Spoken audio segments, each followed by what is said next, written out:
हाँ जी, तो finally exam वाला दिन आ चुका है। लॉ का पेपर है और बहुत सारे सवाल हैं बच्चों के मन में, तो मैंने कहा फटाफट से सुबह सुबह बच्चों को वीडियो दे देता हूं कि पहला सवाल ये है कि सर लॉ का पेपर कैसा होगा, क्योंकि एडवांस अकाउंट्स का पेपर बहुत ज्यादा मुश्किल नहीं था। तो आपकी क्या प्रेडिक्शन है कि पेपर लॉ का टफ आने वाला है या टैक्स का टफ आने वाला है, वो बताऊंगा मैं आपको, इजी या डिफिकल्ट। सेकंड क्वेश्चन है कि सर एमसीक्यूज कहां से होंगे। बहुत सारे टीचर्स ने बहुत सारी लिस्ट दी है, किसकी लिस्ट रटे उसके बारे में भी मैं आपको बताऊंगा। उसके बाद क्या आज का पेपर मुश्किल आएगा या नहीं आएगा, और अगर मुश्किल आया तो उसमें स्टेप मार्किंग कैसे मिलेगी, ये सारी चीजें मैं आपसे डिस्कस कर रहा हूँ।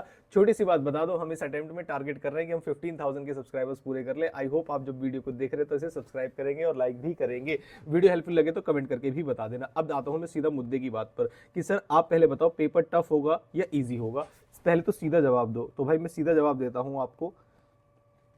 कौन सा पार्ट मुझे मुश्किल लग रहा है वो बता देता हूं मैं आपको, कि एमसीक्यूज जो आपके आएंगे जिसमें 15 एमसीक्यूज होते हैं और जो आंसर नंबर वन, जो क्वेश्चन नंबर वन होता है, क्वेश्चन नंबर वन जो कंपलसरी क्वेश्चन होता है, जब भी पेपर उसे मुश्किल बनाना होगा तो वो इन दो पार्ट्स में से मुश्किल बनाएगा। बस सिंपल सी बात ये है, ताकि बच्चे के हाथ में सबसे पहले आए एमसीक्यूज और एमसीक्यूज को देख के वो हो जाए परेशान कि भाई एमसीक्यूज तो मुझे आते ही नहीं है। और दूसरी चीज, जो कंपलसरी क्वेश्चन है, मतलब पेपर उठाया, एमसीक्यूज उठाए तो एमसीक्यू मुश्किल लगने लगे, और पेपर उठाया तो क्वेश्चन नंबर वन ही मुश्किल लगने लगा, जो कि कंपलसरी क्वेश्चन है और उसे छोड़ भी नहीं सकते। उस केस में मैं आपको बता दूं, जब आपका पेपर पैटर्न होता है वो क्या होता है, देखो जरा, एक मॉक टेस्ट पेपर है सितंबर का, वो समझाता हूं मैं आपको कि जब आपको मुश्किल पेपर लगने लगे, हालांकि मेरे हिसाब से पेपर बहुत ज्यादा मुश्किल नहीं आएगा, ये भी मैं आपको जवाब दे दूं, क्योंकि टेक्स्ट का पेपर ट्रिकी आने के चांसेस हैं। लॉ का तो बहुत ज्यादा नहीं घुमाएंगे, लेकिन फिर भी क्योंकि इंटरमीडिएट का पेपर है, सीए का तो उतना आसान आ जाए आप ये भी उम्मीद नहीं कर सकते आईसीएआई से। तो पेपर जहां से ट्रिकी बनाया जाएगा वो समझा रहा हूं मैं आपको, कि जब केस सिनेरियोज आएंगे आपके तो कोशिश करना,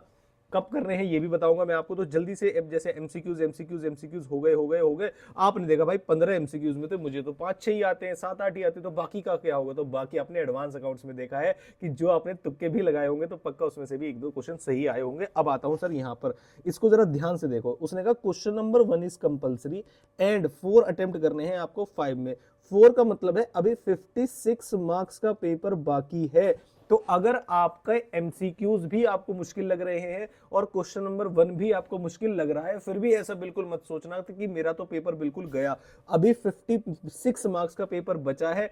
एमसीक्यूज में भी आपको कुछ क्वेश्चंस आते होंगे, आप उसमें एमसीक्यू लगाएंगे, तो बिल्कुल भी घबराए ना, अर्ली रिएक्शन ना दे, और बच्चा वहीं पजल हो जाता है और सिली मिस्टेक्स करता रहता है। तो इसलिए मैं आपको समझा रहा हूं कि जब आपका पेपर मुश्किल बनाया जाता है तो आपको एमसीक्यूज और क्वेश्चन नंबर वन के ए पार्ट में ट्रिकी बनाया जाएगा। अब आते हैं सर स्टेप मार्किंग कैसे मिलती है, तो मैं ये समझा देता हूं जल्दी से और कुछ एमसीक्यूज पढ़ के चले जाना। ये कंपाइलर है, कौन सा पेज नंबर है ये, 228।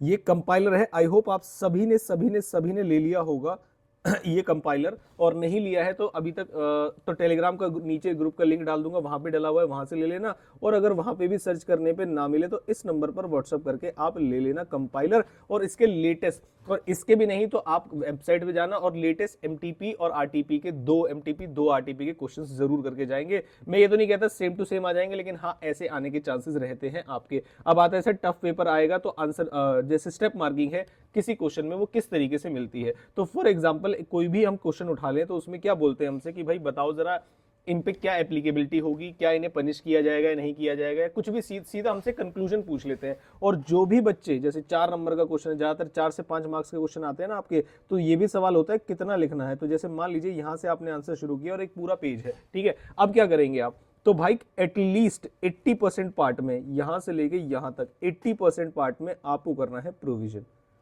लाइन बढ़िया तरीके से स्पेस दे के लिखे। मैं ये नहीं कह रहा कि मतलब 3-3 4-4 लाइन छोड़ दी, लेकिन जैसे प्रॉपर स्पेसिंग से अच्छे पार्ट में हो सकता है वो करिए। फाउंडेशन के भी कुछ टॉपिक्स आपके आ सकते हैं, जैसे टाइप्स ऑफ कंपनीज होते हैं आपके, वो भी आ सकता है इसमें, स्मॉल कंपनी, प्राइवेट कंपनी, ये सब चीजें आती है, वो भी आपसे पूछा जा सकता है, कॉर्पोरेट व्हील वगैरह, ठीक है। तो 80% जो प्रोविजन लिखना है आपको यहां पर, फिर उसके बाद छोटे से हिस्से में आपको लिखना है इन द गिवन केस।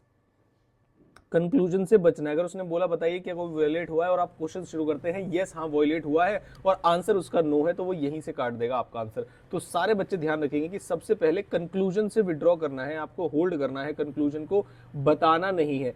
अगर आप पहले कंक्लूजन बताएंगे और उसके बाद प्रोविजन ठीक भी लिखेंगे तब भी आपको मार्क्स नहीं मिलेंगे। उसका कारण है कि आप अपने कंक्लूजन को जस्टिफाई कर रहे होगे, ऐसा अज्यूम करके वो आपको मार्क्स नहीं देने वाला। तो मेरे हिसाब से जैसे मान लीजिए कोई भी क्वेश्चन है, फॉर एग्जांपल मैंने कहा कि एक क्वेश्चन आ गया मीटिंग के ऊपर, कोरम के ऊपर, और उसने आपसे पूछा कि भाई बताओ जरा कोरम प्रेजेंट है या नहीं है, तो मीटिंग कर पाएंगे या नहीं कर पाएंगे, पर्सनली प्रेजेंट किसको माना जाता है, उसकी एक्सेप्शन क्या होती है, उसका एक क्वेश्चन आ गया। अब आपने कहा नहीं नहीं, मीटिंग एडजॉर्न जो मीटिंग है आपकी वो दोबारा सेम वीक में सेम उसमें बिना किसी टाइम लिमिट के हो जाएगी, येस या नो पूछा है उसने। तो ऑलरेडी अगर एडजॉर्न मीटिंग हुई तो वो तो नहीं होती। तो उस केस में क्या करेंगे, अगर किसी ने पहले ही कंक्लूजन लिख दिया कि हाँ सेम डेट सेम टाइम पे हो जाएगी, तो उसका पूरा क्वेश्चन कट जाएगा, जबकि उसे कोरम का पूरा प्रोविजन आता था और पूरा प्रोविजन उसने यहां से देख के किया था। तो मैं आपको बता रहा हूं कि 80% पार्ट में आपको लिखना है provision, in the given case आपको यहां लिखना है, और आपका हर एक आंसर नेक्स्ट पेज तक जाना चाहिए। मेरी बात लिख लेना आप। अगर आपको लॉ में मार्क्स चाहिए तो 4 से 5, क्योंकि इसमें 8-8 नंबर के तो क्वेश्चन आने से रहे, तो हर 4 से 5 क्वेश्चन का जो आंसर है वो नेक्स्ट पेज तक जाना चाहिए। अब इसे आप कैसे करेंगे वो आप देखिए। नेक्स्ट पेज पूरा नहीं भरना है, लेकिन at least 25 to 30% of the area of the next page should be filled. तो ये बात आप ध्यान रखेंगे। तो मैंने कौन कौन सी बातें बताई। पेपर प्रेडिक्शन क्या होगा, तो मेरे हिसाब से पेपर टफ नहीं होगा। मैं इजी नहीं बोल रहा हूं, लेकिन मैं बोल रहा हूं पेपर टफ नहीं होगा, क्वेश्चन आपके किए हुए आएंगे। दूसरा सवाल, सर एमसीक्यूज कहां से आएंगे, अब जल्दी से बता दो। एमसीक्यूज भी बता देता हूं आपको। एमसीक्यूज जो है आपके वो चैप्टर ओरिएंटेड होंगे। मतलब मान लीजिए कोई कोरम का एमसीक्यू आ गया, तो अब आपको क्या कोरम का एमसीक्यू आपने किसी टीचर की पीडीएफ ले रखी होगी तभी कर पाओगे। अब मान लीजिए मीटिंग का कोई एमसीक्यू आ गया, वोटिंग राइट्स का कोई एमसीक्यू आ गया, चार्ज का कोई एमसीक्यू आ गया, इनकॉर्पोरेशन में एमओए का कोई एमसीक्यू आ गया, एलएलपी का कोई एमसीक्यू आ गया, तो अगर जरूरी नहीं है कि वो सेम केस स्टडी आपने किसी टीचर की पीडीएफ से पढ़ रखी थी तभी आप कर पाएंगे। अगर आपको चैप्टर की नॉलेज है, ध्यान से सुनना मेरी बात, कोई भी बच्चा रटने ना बैठे एमसीक्यूज को। अगर आपको चैप्टर की नॉलेज है, बात खत्म हो गई वहीं पर। कुछ अलग से प्रैक्टिस करके जाने की जरूरत नहीं है, ये आप भी समझते होंगे। ऐसी 12th में भी होता था जब आपने पढ़ाई की थी। अगर कोई एमसीक्यू है तो क्या एमसीक्यू की अलग से तैयारी की जाएगी? जी नहीं, ये कोई असर्शन रीजन थोड़ी ना है जो आपको और प्रैक्टिस करने की जरूरत है। तो अगर आपको चैप्टर की इन डेप्थ नॉलेज है तो आपको कोई प्रॉब्लम नहीं आने वाली है आज के एग्जाम में। आज का एग्जाम बहुत ज्यादा मुश्किल नहीं होने वाला। तो अपनी जो चैप्टर की रिवीजन और जो चैप्टर की नॉलेज है उस पर ट्रस्ट कीजिएगा। केस स्टडी में रिक्वायरमेंट पहले पढ़िएगा, वरना भाई गड़बड़ हो जाएगी आपको। अगर आप बड़े बड़े केस लो पूरे पूरे पढ़ने बैठ जाओगे तो बड़ी दिक्कतें हो जाएंगी। कई बार ऐसा होता है आपका टाइम वेस्ट करने के लिए, हालांकि टाइम की बहुत दिक्कतें नहीं होगी आपको, लेकिन हर बार आप केस लोगे। जैसे फॉर एग्जाम्पल मैंने कहा इसका केस लो, और बीच में बता दो आप इस वाले इंस्टाग्राम हैंडल को भी फॉलो कर लेना, थोड़ी प्रमोशन भी हो जाती है बीच बीच में, है ना, सही रहेगा। दीपक शर्मा केडीसी के नाम से है।